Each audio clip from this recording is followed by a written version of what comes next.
ஆஞ்சநேயர் கோவிலில் பங்குனி உத்திரத்தை முன்னிட்டு பால்குட ஊர்வலம் நடைபெற்றது. இதில் பக்தர்கள் பலர் திடீரென சாமி வந்து ஆடினர். அப்போது பக்தர் ஒருவர் மரத்தில் ஏறி உச்சிக்கு சென்றும் மரத்தில் தொங்கியும் மரத்திற்கு மரம் தாவியும் வினோத முறையில் அருள்வாக்கு கூறியது ஆச்சரியத்தையும் பரபரப்பையும் ஏற்படுத்தியது.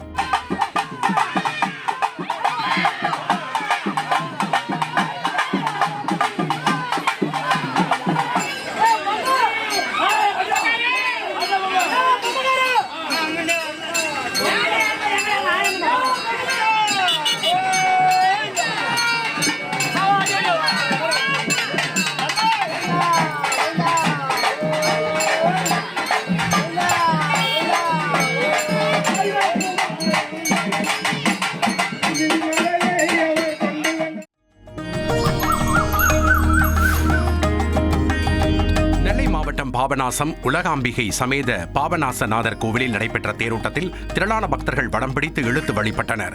சித்திரை விஷுவை முன்னிட்டு கோவிலில் கடந்த 5ஆம் தேதி கொடியேற்றத்துடன் திருவிழா தொடங்கியது. முக்கிய நிகழ்வான 9வது நாளில் தேரோட்டம் நடைபெற்றது. இதில் ஏராளமான பக்தர்கள் கலந்து கொண்டு சிவ சிவ அரோகரா என்ற முழக்கத்துடன் தேரை வடம் பிடித்து இழுத்தனர்.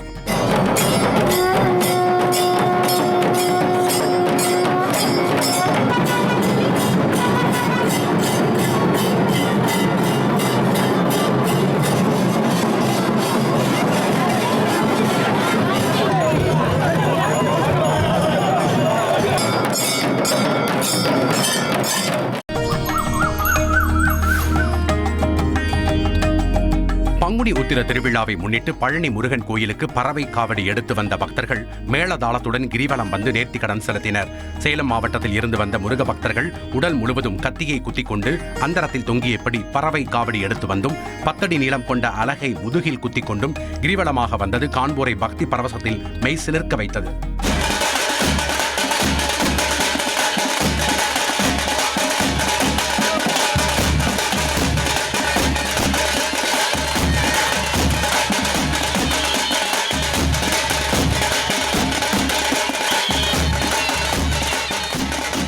தஞ்சை மாவட்டம் சோழபுரம் வீரனார் கோயில் கிடா வெட்டு திருவிழாவை ஒட்டி 2000 கிலோ கறி சமைத்து 10,000 பேருக்கு அசைவ விருந்து பரிமாறப்பட்டது.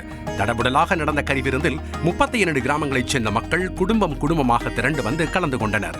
இந்த கோயிலில் 2 ஆண்டுகளுக்கு ஒருமுறை கிடா வெட்டு திருவிழா நடைபெறுவது வழக்கமாக தொடர்கிறது.